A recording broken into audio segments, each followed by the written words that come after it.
A soberania de Deus. Digo a verdade em Cristo, não minto. Minha consciência confirma no Espírito Santo.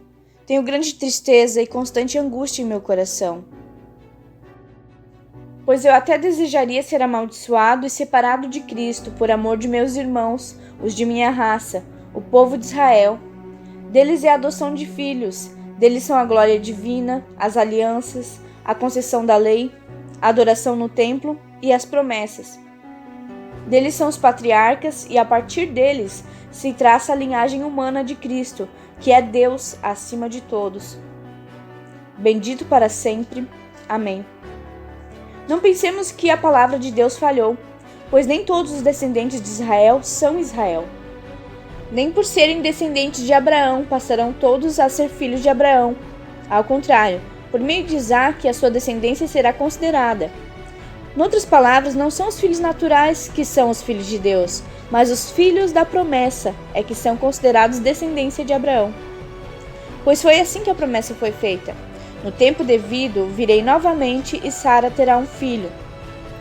E esse não foi o único caso. Também os filhos de Rebeca tiveram o mesmo pai, nosso pai Isaque. Todavia, antes que os gêmeos nascessem ou fizessem qualquer coisa boa ou má, a fim de que o propósito de Deus conforme a eleição permanecesse, não por obras, mas por aquele que chama, foi dito a ela: o mais velho servirá ao mais novo. Como está escrito, amei Jacó, mas rejeitei Esaú.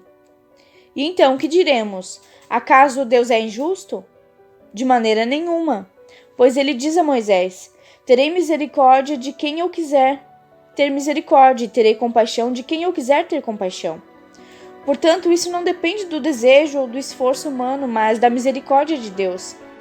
Pois a Escritura diz ao faraó: eu o levantei exatamente com esse propósito, mostrar em você o meu poder e para que o meu nome seja proclamado em toda a terra. Portanto, Deus tem misericórdia de quem Ele quer e endurece a quem Ele quer. Mas algum de vocês me dirá: então por que Deus ainda nos culpa? Pois quem resiste à sua vontade? Mas quem é você, ó homem, para questionar a Deus? Acaso aquilo que é formado pode dizer ao que formou: por que me fizesse assim? O oleiro não tem o direito de fazer do mesmo barro um vaso para fins nobres e outro para uso desonroso? E se Deus, querendo mostrar a sua ira e tornar conhecido o seu poder, suportou com grande paciência os vasos de sua ira, preparados para a destruição? Que dizer se ele fez isso para tornar conhecidas as riquezas de sua glória aos vasos de sua misericórdia, que preparou de antemão para a glória?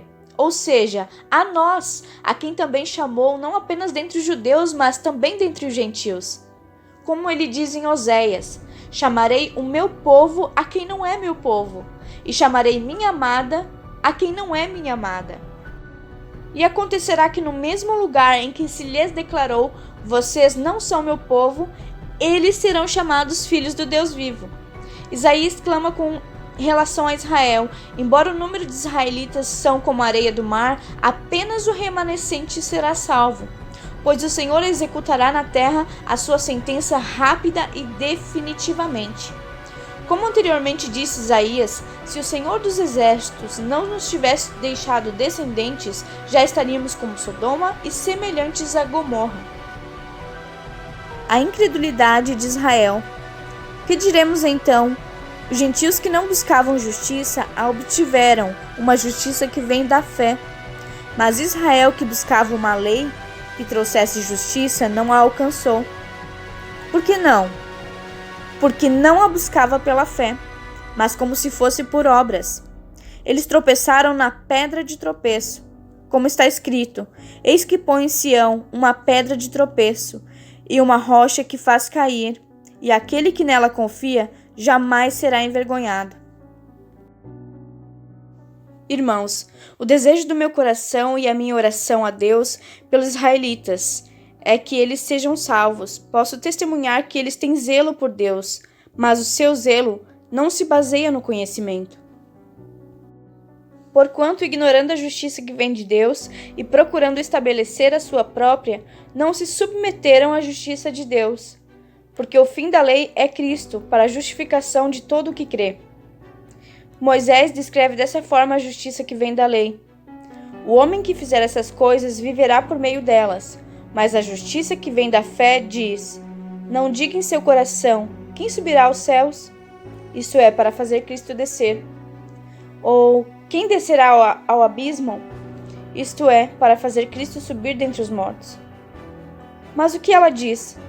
A palavra está perto de você, está em sua boca e em seu coração.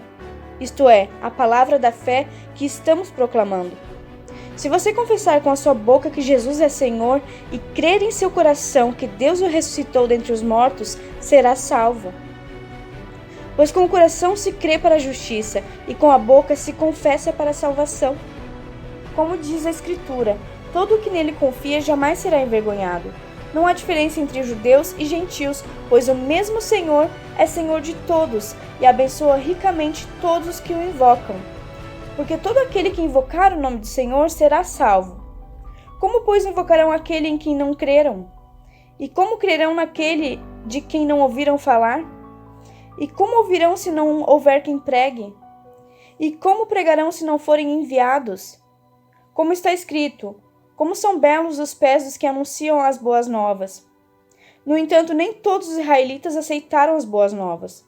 Pois Isaías diz: Senhor, quem creu em nossa mensagem?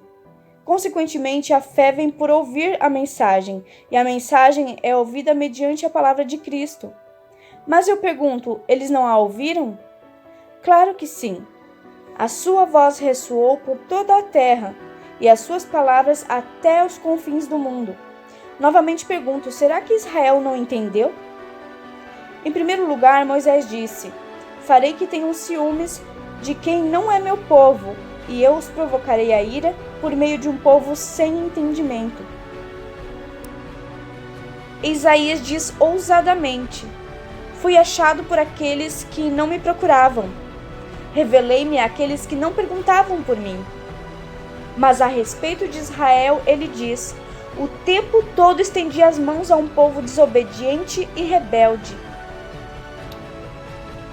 O remanescente de Israel. Pergunto, pois, acaso Deus rejeitou o seu povo? De maneira nenhuma. Eu mesmo sou israelita, descendente de Abraão, da tribo de Benjamim. Deus não rejeitou o seu povo, o qual de antemão conheceu. Ou vocês não sabem como Elias clamou a Deus contra Israel, conforme diz a Escritura? Senhor, mataram os teus profetas e derrubaram os teus altares. Sou o único que sobrou, e agora estão procurando matar-me. E qual foi a resposta divina? Reservei para mim 7.000 homens, que não dobraram os joelhos diante de Baal. Assim, hoje também há um remanescente escolhido pela graça. E se é pela graça, já não é mais por obras. Se fosse, a graça já não seria graça. Que dizer então? Israel não conseguiu aquilo que tanto buscava, mas os eleitos o obtiveram. Os demais foram endurecidos, como está escrito: Deus lhes deu um espírito de atordoamento, olhos para não ver e ouvidos para não ouvir, até o dia de hoje. E Davi diz: que a mesa deles se transforme em laço e armadilha, pedra de tropeço e retribuição para eles. Endureçam-se os seus olhos para que não consigam ver, e suas costas fiquem encurvadas para sempre. Os ramos enxertados. Novamente pergunto, acaso tropeçaram para que ficassem caídos? De maneira nenhuma. Ao contrário, por causa da transgressão deles, veio salvação para os gentios, para provocar ciúme em Israel. Mas, se a transgressão deles significa riqueza para o mundo, e o seu fracasso riqueza para os gentios, quanto mais significará a sua plenitude. Estou falando a vocês, gentios, visto que sou apóstolo para os gentios. Exalto o meu ministério, na esperança de que, de alguma forma, possa provocar ciúme em meu próprio povo e salvar alguns deles. Pois se a rejeição deles é a reconciliação do mundo, o que será a sua aceitação se não vida dentre os mortos? Se é santa a parte da massa que é oferecida como primeiros frutos, toda a massa também o é. Se a raiz é santa, os ramos também o serão. Se alguns ramos foram cortados e você, sendo oliveira brava, foi enxertado entre os outros e agora participa da seiva que vem da raiz da oliveira cultivada, não se glorie contra esses ramos. Se o fizer, saiba que não é você quem sustenta a raiz, mas a raiz a você. Então você dirá: os ramos foram cortados para que eu fosse enxertado. Está certo? Eles, porém, foram cortados devido à incredulidade, e você permanece pela fé. Não se orgulhe e não tema, pois se Deus não poupou os ramos naturais, também não poupará você. Portanto, considere a bondade e a severidade de Deus. Severidade para com aqueles que caíram, mas bondade para com você, desde que permaneça na bondade dele. De outra forma, você também será cortado. E quanto a eles, se não continuarem na incredulidade, serão enxertados, pois Deus é capaz de enxertá-los outra vez. Afinal de contas, se você foi cortado de uma oliveira brava por natureza, e de maneira antinatural foi enxertado numa oliveira cultivada, quanto mais serão enxertados os ramos naturais em sua própria oliveira? Todo Israel será salvo. Irmãos, não quero que ignorem esse ministério para que não se tornem presunçosos. Israel experimentou um endurecimento em parte, até que chegue à plenitude dos gentios. E assim todo Israel será salvo, como está escrito: virá de Sião o Redentor, que desviará de Jacó a impiedade. E esta é a minha aliança com eles quando eu remover os seus pecados. Quanto ao Evangelho, eles são inimigos por causa de vocês, mas, quanto à eleição, são amados por causa dos patriarcas, pois os dons e o chamado de Deus são irrevogáveis. Assim como vocês que antes eram desobedientes a Deus, mas agora receberam misericórdia graças à desobediência deles, assim também agora eles se tornaram desobedientes, a fim de que também recebam agora misericórdia graças à misericórdia de Deus para com vocês. Pois Deus sujeitou todos à desobediência para exercer misericórdia para com todos. Hino de louvor a Deus. Ó profundidade da riqueza, da sabedoria e do conhecimento de Deus! Quão insondáveis são os teus juízos e inescrutáveis os teus caminhos! Quem conheceu a mente do Senhor? Ou quem foi o seu conselheiro? Quem primeiro lhe deu para que ele o recompensasse? Pois dele, por ele e para ele são todas as coisas. A ele seja a glória para sempre. Amém. Sacrifícios vivos. Portanto, irmãos, rogo pelas misericórdias de Deus que se ofereçam em sacrifício vivo, santo e agradável a Deus. Este é o culto racional de vocês. Não se moldem ao padrão deste mundo, mas transformem-se pela renovação da sua mente, para que sejam capazes de experimentar e comprovar a boa, agradável e perfeita vontade de Deus. Por isso, pela graça que me foi dada, digo a todos vocês: ninguém tenha de si mesmo um conceito mais elevado do que deve ter, mas, ao contrário, tenha um conceito equilibrado, de acordo com a medida da fé que Deus lhe concedeu.